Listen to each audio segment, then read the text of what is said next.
Hey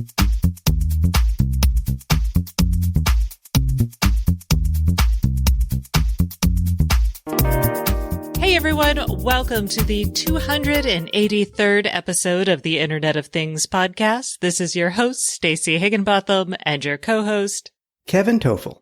And we have an awesome show for you today. We're going to be talking about ARM's latest spin out, spin in, who knows. We're going to be talking about a new connected lock that most people won't notice. We also have an update on the August and Yale connected locks. And for those of you like myself who might be shopping for a new fitness tracker, Fitbit has some news for us. Roomba, our vacuums, thanks. They're getting smarter, which is good because we're generating a lot more dirt since we're all home all the time in the pandemic. And I've got bad news for people who may have invested in appliances that are IoT connected. Got a new product from Ural and an update on who's using low power wide area networks for asset tracking. Fast fact, it's almost everybody. And we're going to talk a little bit about satellite broadband. Plus, you're going to hear from Matthew Prince, the CEO of Cloudflare, who is going to talk to us about Cloudflare's version of serverless computing and where computing architecture needs to go to meet the demands of the Internet of Things and, we'll just say, the edge. It's a pretty fun interview. We even talk about ethics. You'll also hear from our sponsor, Very. They're going to give us a little update on some of their stuff. Plus, we have a message from another one of our sponsors. This week's sponsor is Silicon Labs, and they're promoting their Works With conference. This is a free virtual smart home developer event that will be held September 9th and 10th. And if you have anything to do with the smart home, you're gonna want to attend. They're going to have engineers from Amazon, Google, Samsung, and more who will lead hands-on workshops, do technical training, provide educational panels to train engineers, developers, and product managers how to design to work with any smart home ecosystem or wireless protocol. Plus, I am participating at Works With, and I'm going to be moderating a keynote panel on different wireless protocols and what developers need from the smart home. We're probably also going to get an update on Project Connected Home over IP, so you'll want to be there for that. You can register today for Works With by Silicon Labs and bring your teammates. Register at workswith.scilabs.com. Okay, Kevin, let's get this show started with an update on ARM. The Wall Street Journal was reporting earlier this week that ARM is going to not do its spin out of the IoT businesses that we had thought it was going to do, that it actually said it was going to do a couple weeks back. They're not talking about the reason why, but the likelihood is because ARM is on, I was going to say the chopping block, but it's really the shopping block. ARM is being shopped right now by SoftBank, which owns it. SoftBank bought ARM in 2016 for $32 billion. And SoftBank has been, their vision fund has hit upon some hard times, and they're trying to raise some capital. They also invested in WeWork, for example. But before ARM was put on the block, it had said that they were going to sell its Pelion IoT platform. Pelion was part of what it bought when it bought Treasure Data. This is a platform for managing and connecting IoT devices. It's used by several big companies. And my thought there was, well, a lot of this IoT platform stuff, it's not core to ARM's chip licensing and chip design business, right?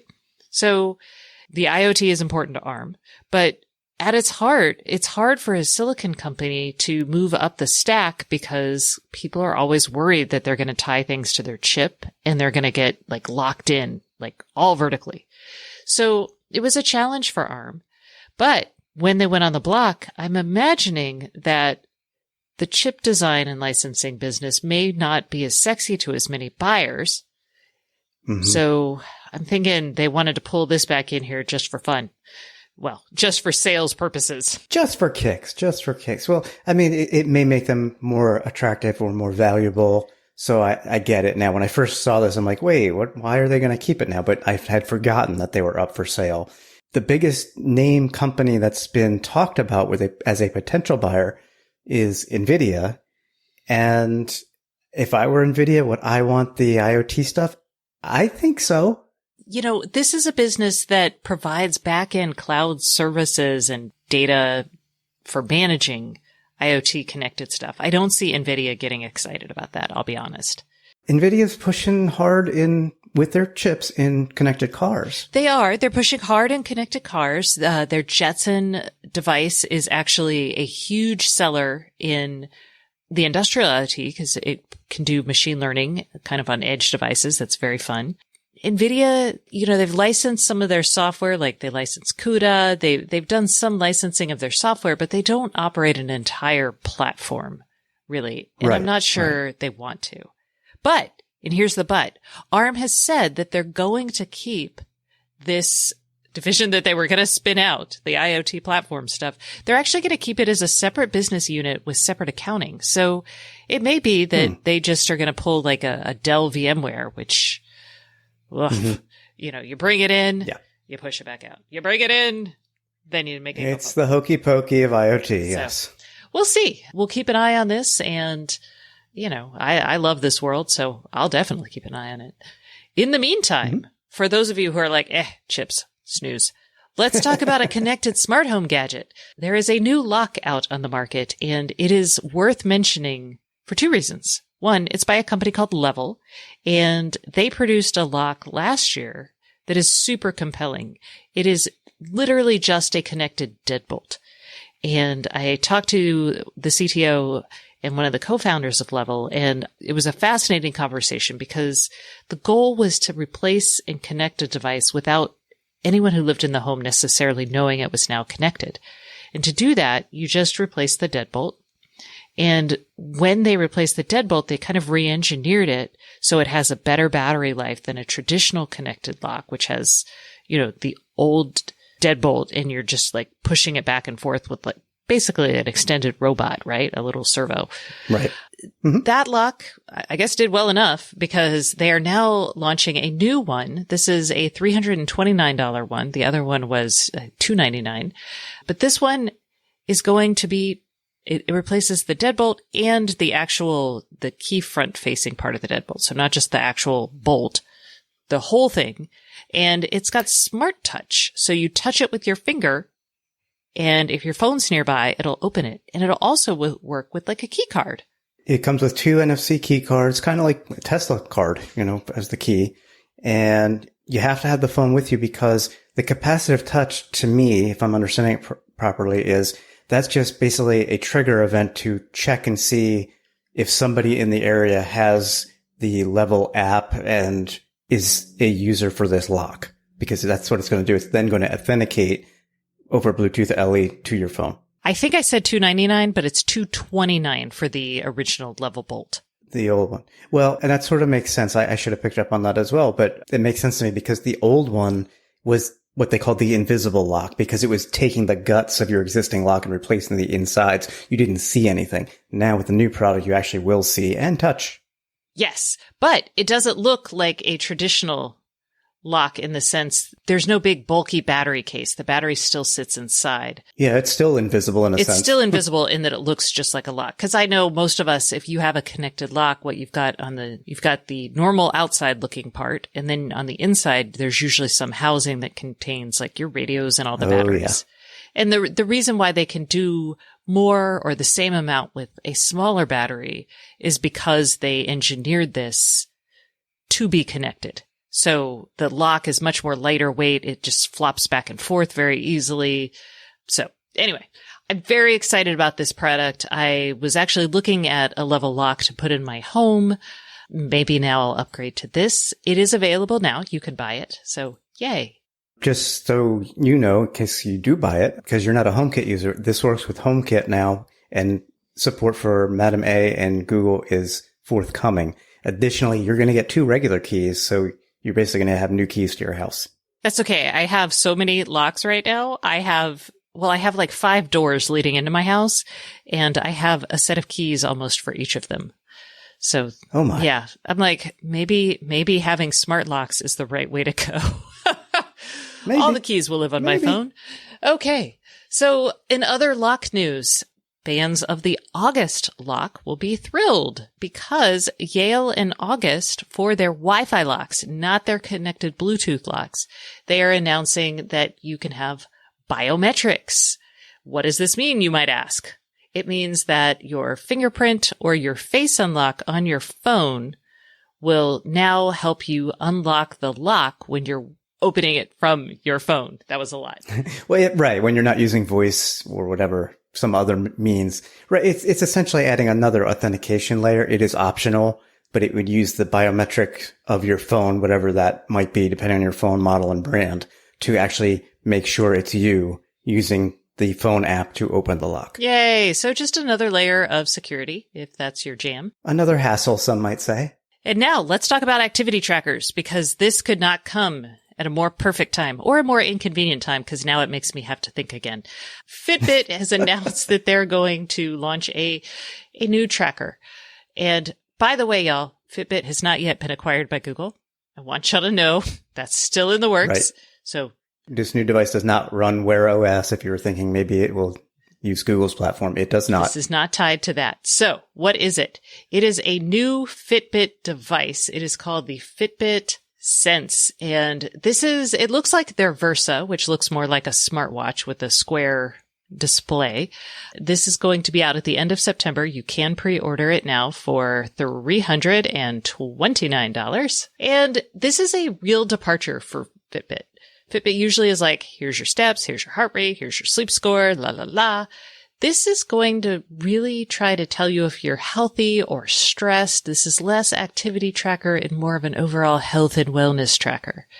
It is going to have an ECG.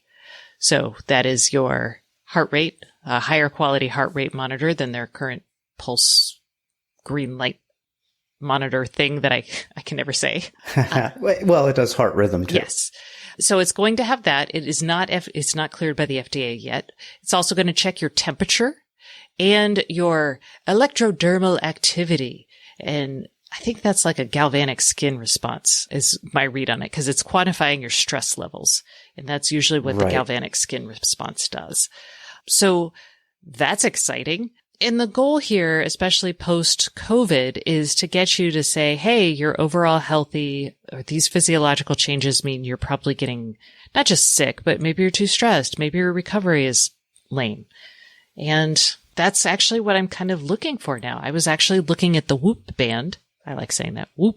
This is a connected band. We've talked about it, but it's only subscription. When you buy it, you sign up for 6 months of there's $30 a month service. So you're basically buying the band for $180 if you think about it that way.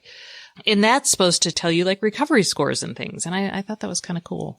It's interesting. I mean, all of these devices now, all the newer wearables are trying to cram in more features. That means more sensors, more FDA approvals in certain cases. This also has a GPS built in, which is actually kind of nice. I appreciate that.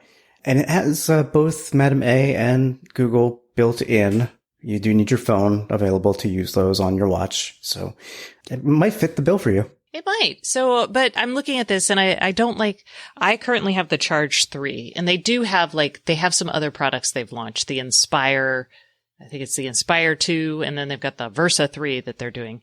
But none of those seem to have the sensors I'm really after. That's why those are obviously much less. Like the Versa 3 lacks all the new sensors and saves you $100. Yeah. And I liked my Charge 3. It's a little glitchy. There are some things I don't like about it. So I really wanted more insight, not just data. So I was looking to leave the Fitbit family. And now this gives me a reason to say, oh, maybe I don't need to leave the Fitbit family because it looks like it's going to be giving me insight. And I know Fitbit Premium. I'm going to stop you because people are like, Fitbit Premium? I tried Fitbit Premium and I was on the free trial and I wanted them to stop it. They wouldn't stop it. And I was like, please I hate it. I hated it so much. It was so pointless. Oh, well, you get 6 months free if you do buy the new Sense. Okay. Going back to you want insights, not just data. I will be very curious to see how these new sensors and the stress detection, et cetera, how their algorithms interpret all this, because that's an unknown right now, in my opinion, for them. That is true. That is something. Think about all the data they have. I've had a Fitbit on my wrist since 2011, which is bonkers, right? Yeah. So they obviously did not have heart rate detection then, but I feel like they've got a lot of data. No argument. I'm not suggesting that they won't be successful, but to me, it is still an unproven. So I personally would like to see some reviews of this when it comes out, because hopefully we'll get some more insight as to the insight of the device. Well, I tell you what, I'm probably going to buy one. And I'm probably going to buy a Whoop band because... Or we could just do that. You know, why not?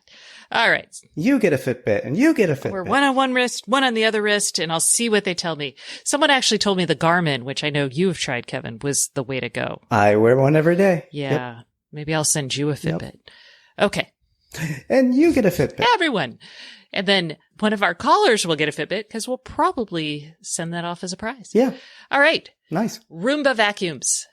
They got an update. Yeah, I have a dumb Roomba and I still love it. So one day I will graduate to a smart one, but the dumb one's still running. So yeah. Don't call robots dumb. Well, sorry, it's not connected. But this one is, and that's how it got smarter. Tell us what to expect. Okay. Well, there's a software update for the Roomba i7, Roomba S9, and the Brava Jet M6 mop. And basically, what iRobot is calling this is their iRobot Genius Home Intelligence, which is a little buzzwordy, but actually, when you hear what it does, it kind of makes sense. It does describe it well. So basically, the Roombas with this update can determine different areas of a room, such as around a couch or under the table. And when you want to, if somebody makes a mess under the kitchen table, maybe your kids do that every day, I don't know, you can just say by voice, "Hey, Roomba, clean under the kitchen table." And you will only clean that section for you because that's all it needs to do. That's amazing. That is pretty cool, I think. Yes, because, usually you start the Roomba, and anyone who's watched a Roomba will tell you it is the most frustrating thing in the world. You're like, yes, it's going to be working for like an hour. It's not going to clean. It looks like it's drunk. Yeah, it's not going to clean where you want it to clean. So you should just like shut the door and just ignore it. But you can't help yourself. Right. You're like, it's the mess is right there. So this is great. Plus it won't be a whole hour to take up that mess. Cause like my dog sleeps under our bed at night, and we bought a Roomba specifically to deal with dog hair under the bed because you can't vacuum under it. And now I can just be like, in the morning, I'll just be like, go vacuum under the bed, and it will. Right. Oh. In the old days, I had one of the first Roombas. I don't have it anymore, but you used to put up all these IR sensors to make invisible walls for the thing. I have those. Yes. Yeah. But nowadays, if they're getting smart enough, you don't have to do that. Now all I need it to do is get smart enough that I don't have to, like, I pull up my kitchen chairs so the Roomba doesn't have to navigate them, just because I feel like there are spots I just can't get to otherwise. But that's the next step. Drones that come buzzing out of the cupboards and lift the chairs while the Roomba vacuums. Okay. Yes. Next up. Oh, smart appliances. We're right in that segment. Great. The New York Times Wirecutter did some really nice service journalism. I'm glad they did this.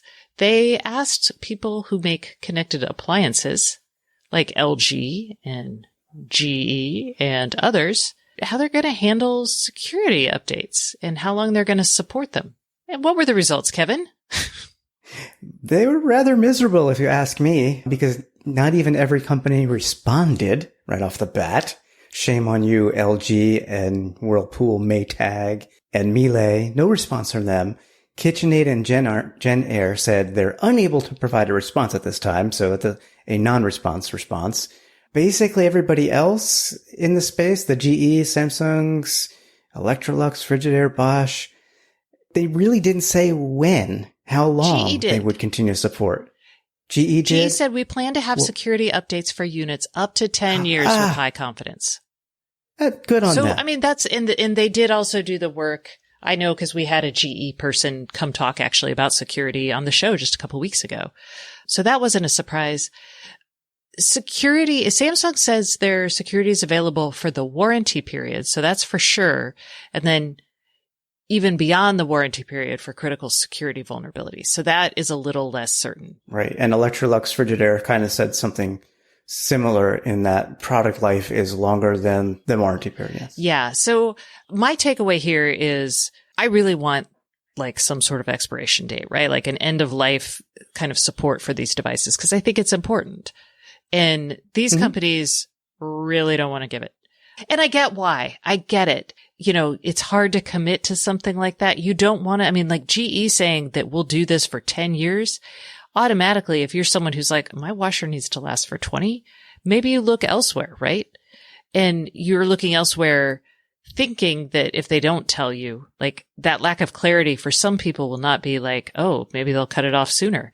They're thinking, oh, these people aren't limiting me. Those are the same people who will complain the most when they stop getting security updates. Yeah, I just wish there was a way that one of these companies, even GE, after 10 years, then will open source the firmware and, you can use a right to repair and fix it yourself. And I'd feel even better. Well, you know what I mean? As the community, the developer community and whatnot, not me personally, because that would be really bad. But yeah, but there's nothing like that. It's just. I don't think that's actually the solution because I don't think most people have that capability. I don't think open sourcing or right to repair is probably the right call there. And it is for like a very small minority of the population. So sure. But I think most normal people, I think we have to have a real conversation about what it means to buy a connected device. And I kind of came to this actually. Oh, it was last week. I talked to George Yanni from Philips Hue and they talked, he was like, we're going to support these bulbs for at least 5 years after you buy them. Right.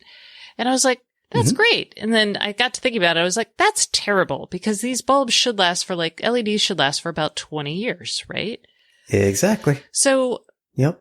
We either have to accept, because I don't think it's realistic to expect them to provide security updates for a device that is 20 years old. I really don't. We don't have economic models in place for that. So I don't know what the answer is. We should figure that out. If you have ideas, give me a call. Yeah, maybe there should be a company that specializes in taking over the support. But they're going to charge you somehow and people are not going to want to pay. They've got to make money somehow. Agreed. Oh, maybe they sell your data. Maybe at the end of, at the end of 10 years, if you want security updates, you transfer the warranty to a company that then uses that data and sells it. And if you don't, then you buy a new device. Yeah. Okay. Not good. Today in Dystopian Thoughts. No, let's talk about, this isn't dystopian, but I don't think it's realistic. Netgear's Mural. Netgear acquired Mural a while back, and Mural, which they made a connected picture frame for art. And it was very popular. I was so surprised by this. It was a nice product. I've seen it. It was just too expensive for me at the time. Yeah. Well, speaking of too expensive, they've now launched a Wi-Fi picture frame.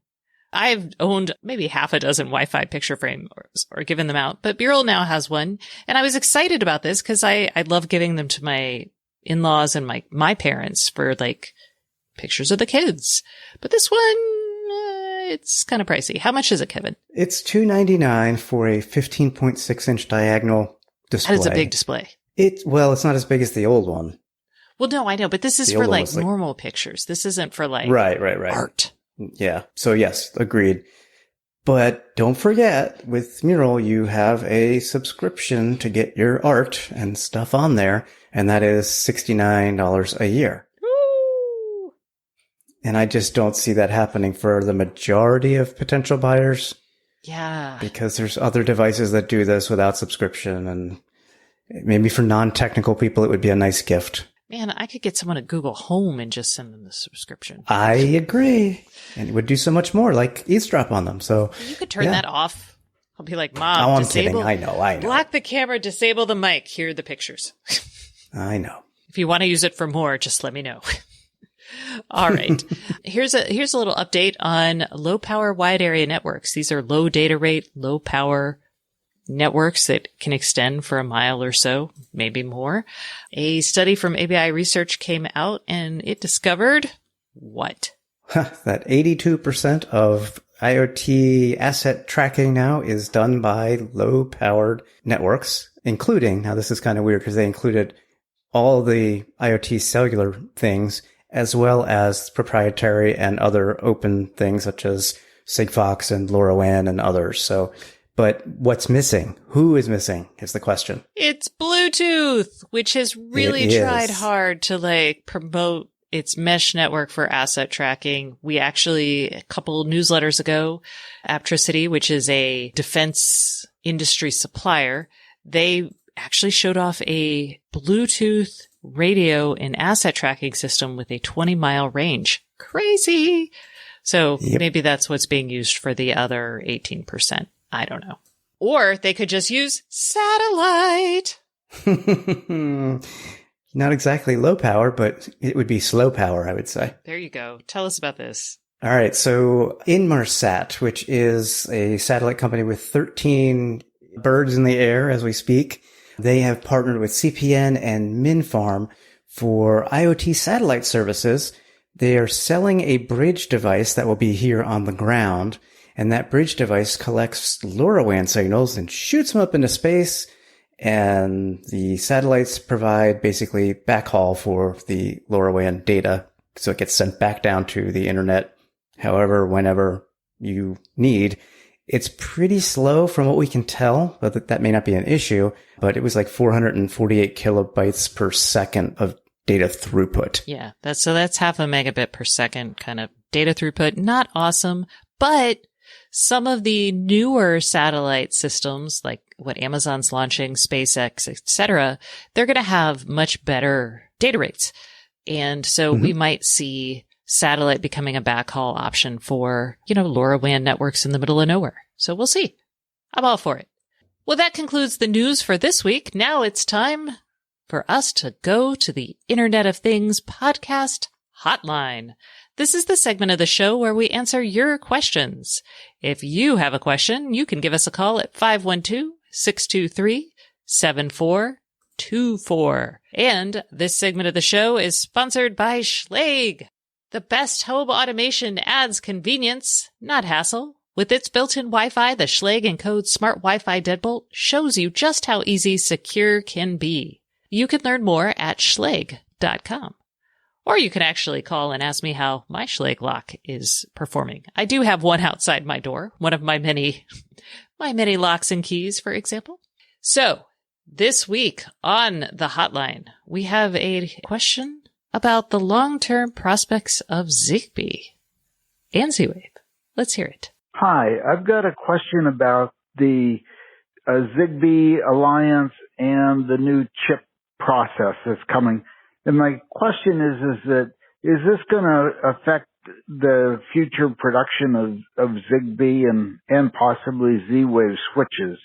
The reason I'm asking is I've got a SmartThings hub now, and I've got a number of devices that connect to it, and I'm thinking about adding a number more. And before I do that, I'd like to have a warm, fuzzy feeling that Zigbee's going to be around for a while.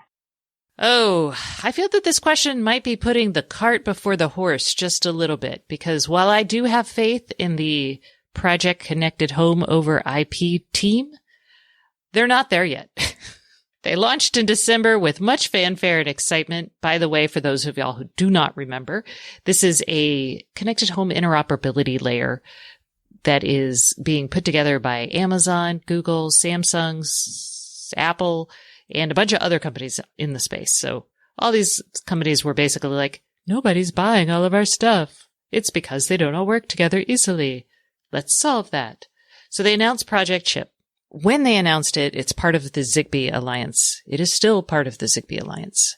So here's my 2 cents on this. First, we don't know where Project Chip is. They say they're still on track, but it's been real silent. On track even means a standard or a spec by the end of this year, not products. Yes, not products, just a cert. So like an idea of how all this is going to work, basically, is what we'd all like to know. So like I said, I am doing this panel in a couple weeks.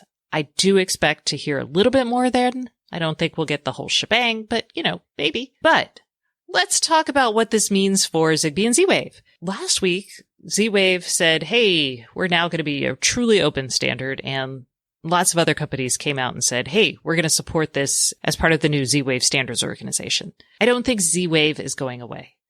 I think that it will be limited to kind of the more professional or the do-it-for-me alarm systems. So I think the products will still be out there. I don't think your Z-Wave stuff is going to break or die anytime soon, but I don't think we're going to see a lot of startups or new investment in Z-Wave. Right. I would agree. I would be leery to add any more stuff, even though I agree with you. I don't think things are going to break.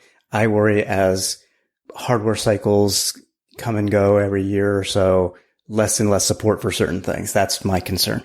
I think it'll be fine for the next 5 to 10 years. I really do. I'll say 5 years. So I was going to say, when you said 10, my eyebrow went up. Yeah, but Z-Wave, most of it's sensors. So, sensors are not like super expensive. But let's talk about Zigbee because that's a little bit more interesting. Zigbee is still going to be around. It's perfect for lighting. It's a good protocol. You can actually run Project Chip on top of Zigbee. Project Chip is using some of the dot stuff that the Zigbee folks came up with. I think what'll be interesting is if Project Chip becomes its own cert and becomes successful, I think we're going to see it split from the Zigbee organization, or maybe see Zigbee take a back seat from a naming perspective.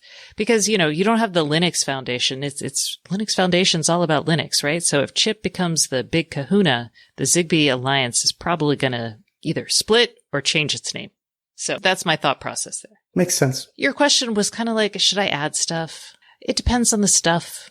There's still going to be hubs for a while. We don't know what's going to happen with Chip. Hopefully there will be backwards compatibility. If not, you might have to buy a new hub. If you want to wait, I do think before the end of this year, we'll see stuff. But if you're in like the home renovation bug because of COVID and you're trapped and you want to buy, then I would feel secure that the things you buy today would still be working in 5 years. That's fair. So that's my crystal ball reading of the day. And remember, if you have a question for us, give us a call at 512-623-7424. And did I say yet that you would be entered to win the Schlage lock? Did I forget that, Kevin? I think maybe. Okay, sorry. Hey, if you call us and you do so before the end of August, you'll be entered to win a Schlage lock. So you should totally give us a call. They're awesome and fun. Okay, so that concludes this segment of the IoT podcast. Please stay tuned for my guest, who is Matthew Prince, the CEO of Cloudflare, and we're going to be talking about serverless computing and teaching engineers ethics. So fun. Hey everyone, we are taking a quick break for the Internet of Things podcast for a message from our sponsor. This week's sponsor is Very, a leading IoT engineering firm. And I have Daniel Spofford here, who is a software engineering practice lead at Very. Hello, Daniel. How are you today? Doing great. Excellent. So Very is big on Agile IoT development. How does that work from both a software and a hardware perspective? So the most important principles of Agile development, as we interpret them at Very, are to continuously deliver value to end users, ensure features are production ready before moving to new features, test early and often, and to make a decision at the last responsible moment and never before. When you bring hardware into the mix, though, you need a more thoughtful approach if you want to be agile, because you can't fix hardware mistakes with Control-Z. At Very, we handle this by developing in stages. We start by building a bare minimum piece of hardware so that we can also start building the software that runs on that hardware. From there, we add the pieces that will make up the entire product, like the LED lights, the audio playback functionality, or the parts needed to enable a Wi-Fi connection. With each piece of hardware added, we start working on the corresponding software and firmware, testing and incorporating feedback as we go. This helps us get to a better overall product faster. Okay, that's a good process. And your team is fully remote. Yep, that's correct. So how do you do all of that when you're working in different locations and time zones? We focus a lot on creating processes and using tools that empower our engineers. For example, we use development kits like the BeagleBone Black that help us validate assumptions about hardware and firmware early in the process. We do rapid prototyping with 3D printers like the Volterra, and we use digital microscopes so the firmware engineers can share video of PCB work with an electrical engineer when troubleshooting. We make sure that every engineer is fully equipped from the beginning so that a project isn't getting held up while they wait for shipments. That sounds great, Daniel. So where do I go to learn more about how Very can help me with my IoT project? You can reach out to us at verypossible.com/Stacy. That's VERY possible.com/STACEY.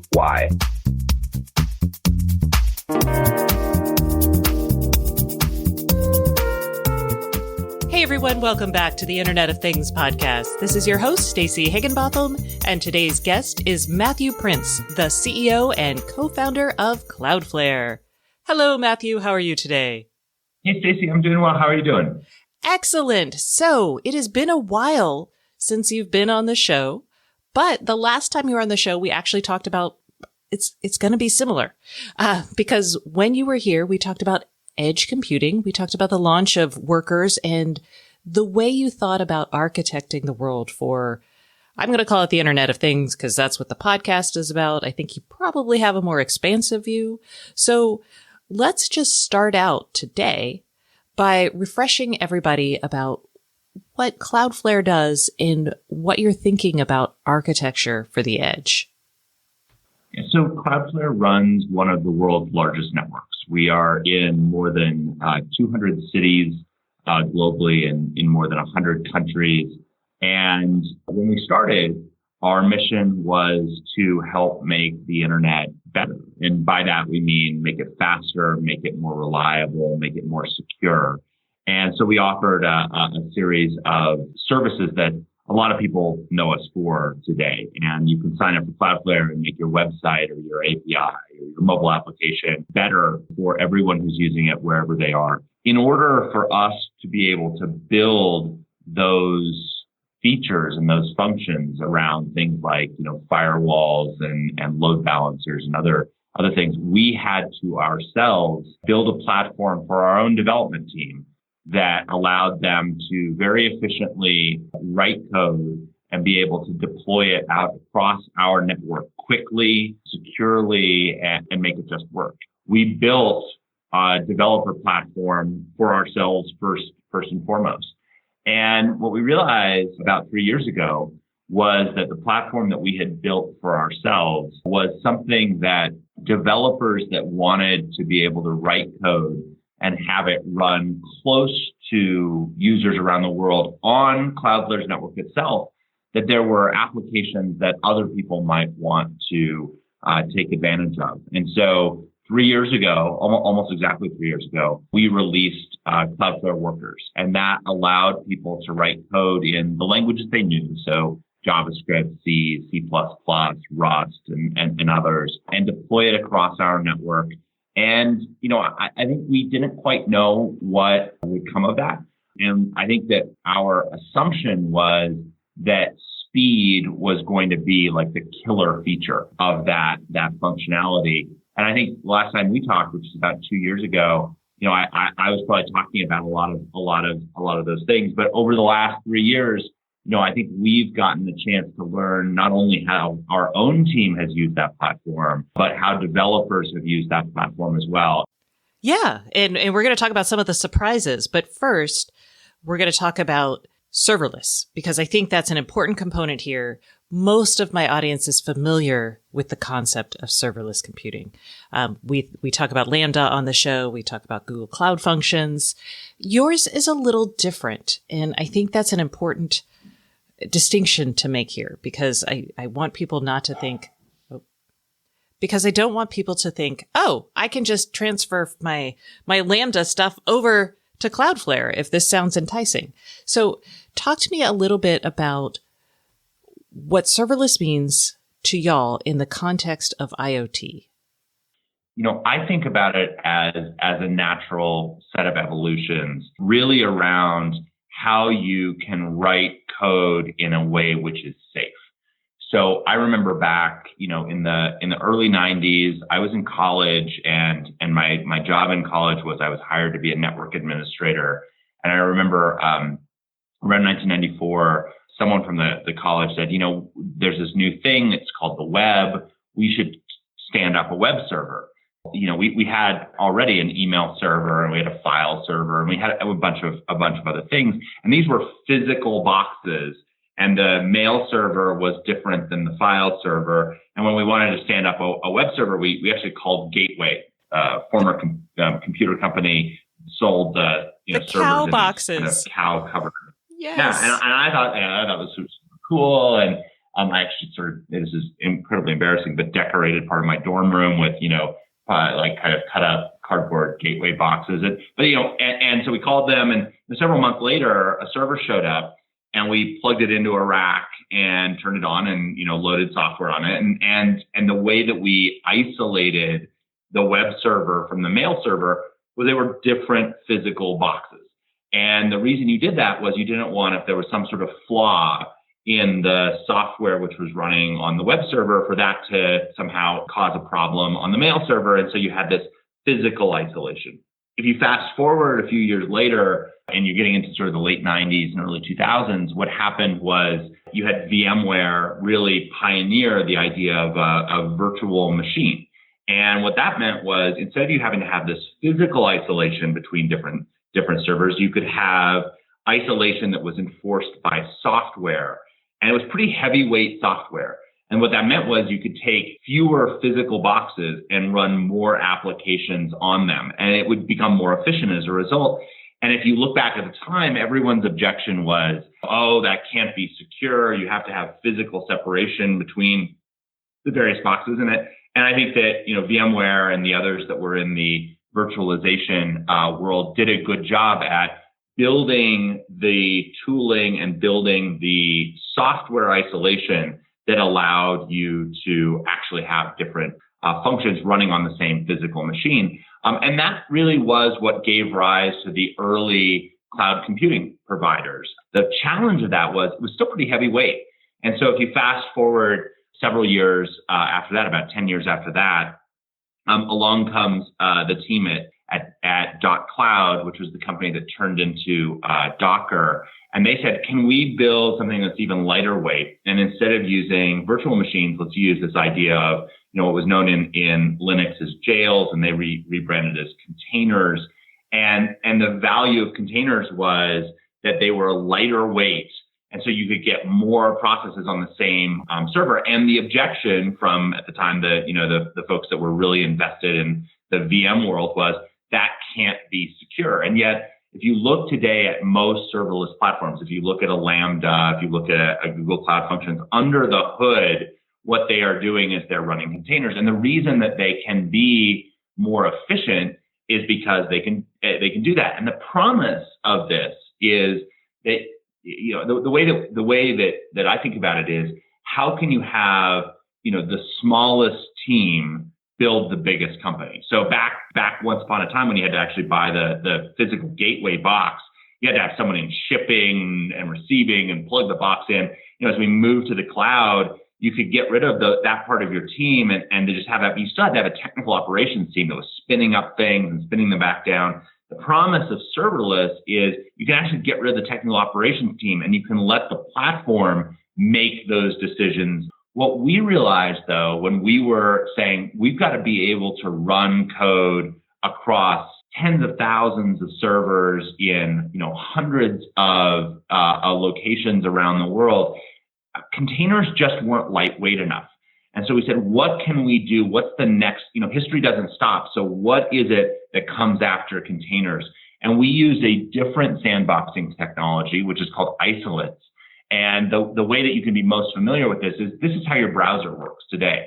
And the reason why when you open a web page, your browser can encounter a code it's never seen before and securely execute it. Like one tab in your browser can't, go in and create a problem for the other tab. So there is a sandbox that's there. It can execute that, but it can do it incredibly quickly because your browser has to be able to have that code up and running within, milliseconds of what's going on.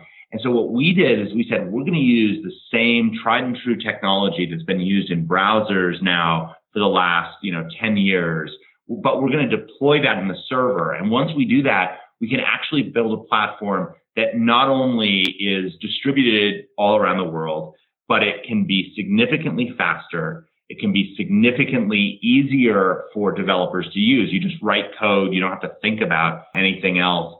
And it can be a lot less expensive than a lot of the other platforms because there's so much less overhead to running it. So I think you're right that you can't take every application that you're currently running on a more traditional serverless platform and move it over. But we are trying to make that as easy as possible. And the promise and what we strive for is, could a single developer, without a tech ops team, without understanding networking, without anything else, could a single developer on their own build $1 billion company?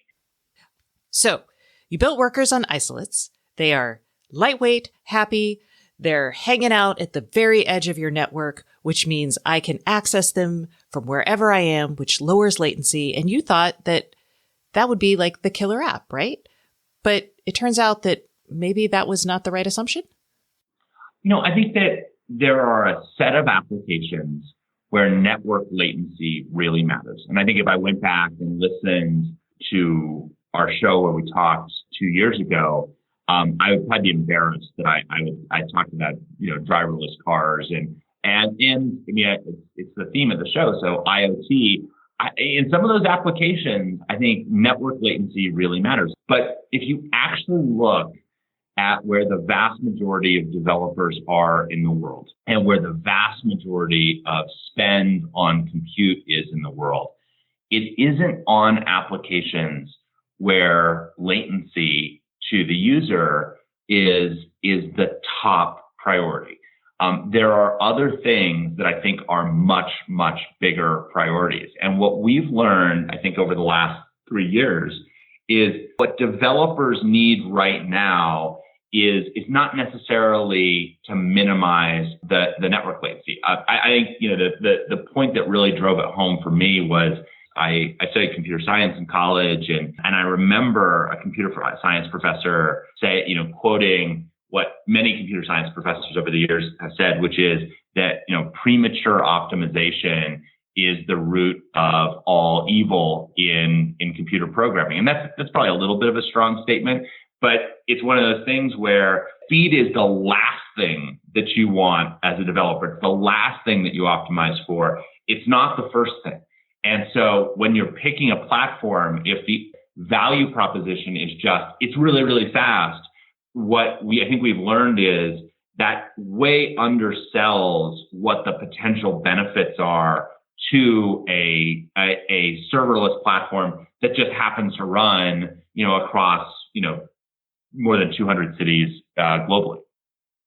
The focus on latency may have, I don't want to say blinded you, but that was one thing. But when I get excited about containers in the IoT and even the concept of isolates, I actually get excited about this idea of being able to run them on crazy places like light bulbs, right? So this idea that you could build applications that you can deploy on a weird device that maybe has limited compute resources and tie that back into the cloud and then manage it all as one. Yeah, and I think that, the way that I would think about that is that, the ability to have portable code that can run anywhere, it really drives ease of use. And ease of use is, if it's not the most important, it's probably the second most important thing when a developer is picking a platform.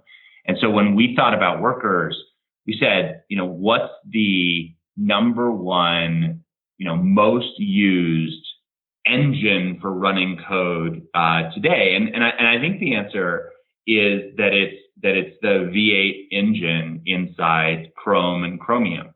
And that is just a workhorse for writing and running code. And so we thought, well, that then, how powerful would it be that the same engine that you're using on the front end of so many different applications that are out there, that is getting optimized, day after day after day to run on, every different type of chip, regardless of it. It's a really beefy server chip down to, if it's the least expensive, ARM chip running on an IoT device.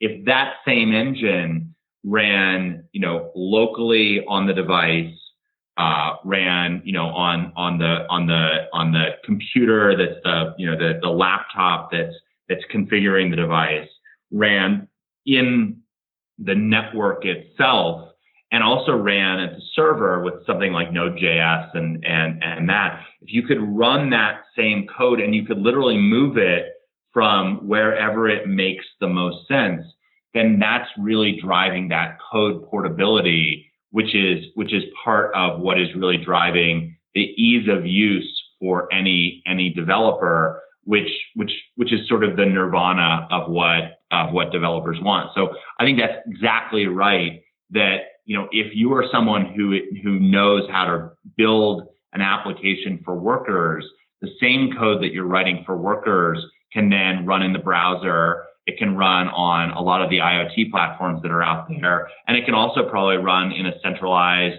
server environment. And that I think that ability to move that same code between any of those environments is one of the real killer features and one of the reasons that we chose V8 as the underlying platform behind Workers. All right, we're going to transition just a little bit because I feel like, well, we're about the same age. So I too remember the Gateway cloud boxes, although I did not decorate my dorm room with them. I am going to be a little real with you. That's because you're an item. I don't know. I had the dial-up modem in my dorm room, and everyone would come into my room to have my computer to check their email because computers were not a common thing you would have on campus at that time. Oh, so weird. Okay. So I'd love to talk to you about ethics. And I feel like you have become very thoughtful. One, from hey, let's solve some real technical problems and figure out the best way to do this in computing, or maybe I remember you built your own servers way back in the day for Cloudflare. So I feel like you solve a lot of problems at the engineering level, but I also feel that you have started thinking about the implications of those solutions. And I feel like that is a missing ingredient for a lot of engineering. And I think it is going to become more and more important as computing moves out of server labs and nerdy people's dorm rooms into every aspect of our lives. This is for the engineers out there. How did you mature into thinking this way, or how do you think about this? What kind of directions do you give your team to help them think beyond just solving a computational problem? Well, so first of all, that's nice of you to say, and I think that these are incredibly important and difficult issues. And I'm fortunate at Cloudflare that we have an incredible legal and public policy team that makes me look smarter than I am on a lot of these issues. And I think that if you came and sat with our team and sat through the conversations that we have, these are conversations that we don't shy away from. I think traditionally a lot of Silicon Valley has seen things like government as messy and something you want to avoid, not lean into. And I think we've tried to do the opposite. For me personally, I think it was really born out of a pretty naive mistake, which was back in college. I graduated in 1996. And the college where I had studied English literature and computer science, and college made me write a thesis that was trying to be a combination between those various things. And I've been fortunate enough that I've learned a lot about networking because I just happened to be in the right place at the right time. We had started an online only magazine that originally we built with, if you remember the old Apple technology, HyperCard. Oh. And we used to email it out to everyone on campus. And it was great, except for that the HyperCard stacks, basically the applications kept getting so big that we would literally keep crashing the school's mail server. And the school loved the magazine because they thought it was super cool. So they kept buying bigger and bigger mail servers. But at some point they were like, this isn't going to scale. And so they introduced us to two groups. One was this little printer company from California that had this technology called PDF. And I loved PDF. I thought PDF was the future. And the other was this group of graduate students at the University of Illinois that had this thing called a browser. And there were four of us that were working on this. And I was the one who voted we should base it all on PDF because clearly that's going to dominate the future of information exchange. And the other three were like, no, I think this HTML thing has something to it. And so we built what Wired called the first online only magazine as a website. And I remember being incredibly, it was sort of fun at first, but then it was impossible to get people on campus to write for it because the browsers were flaky and would crash and everything would go wrong. And I remember getting an email from someone in Japan in broken English that was like, I love the magazine, please keep publishing issues. And I remember thinking, incredibly naively, why do I care if someone in Japan is reading this if the cute girl who I want to ask on a date can't even get the browser to function? And so I was in 1996 when I was sitting down to write my thesis, I was really kind of burned out on technology. And I actually wrote my college thesis on why the internet was a fad. I think I destroyed all but one copy that I have, because it's incredibly embarrassing to go back and read. But as a result of that, instead of taking job offers that I had at companies like Microsoft and Yahoo, and Netscape, which all of which I was like, those are never going to amount to anything, I instead went to law school. But I think that experience of, going through as a geek, going through the law, understanding how that part of the world functions, not being afraid of it, I think that served us well as we think about opportunities. So I'm hearing you talk about both the role of like the underlying big platforms to understand and follow the laws of all the places they may operate and help others do the same. And then I also heard you talk about, it sounds like you're willing to listen to other people and you solicit their input when you're developing new products and thinking about ways to deploy what you're doing. All of that's good because I don't think everybody can start out as a computer science English major and also go to law school. That feels like a pretty unique circumstance. It's great that great engineers are great engineers, but I think that what we try to hire for at Cloudflare is we like people who are relentlessly curious, who want to learn new things and take on different challenges and have really kind of a interdisciplinary mind. But then we also really try to hire for a high degree of empathy, and what we mean by that is the ability to listen, the ability to ask questions, the ability to change your mind when confronted with facts that were different than your assumptions, the ability to see the world from different perspectives. And so I'm fortunate enough to know a lot of other successful entrepreneurs and successful founders. And what I'm always trying to do is say, hey, let's not ignore what they're saying in Brussels. Let's not ignore, what the concerns are in Beijing. Let's not pretend Washington D.C. doesn't exist, but let's instead engage and have a dialogue in those places. And there's lots of places that we disagree, but there's also a lot of places that that working together, there are real challenges that governments are trying to solve. And I think just ignoring them is pretty naive. And again, it hasn't been the strategy that we've taken. Excellent. All right, Matthew, thank you so much for an excellent conversation on the technical and the ethical side. I really appreciate you coming on the show this week. Thanks for having me, Stacey. It's always great to chat. That's it for this week. Thanks so much for listening. And remember, if you'd like more IoT news, sign up for my newsletter at stacyoniot.com. We'll see you next week.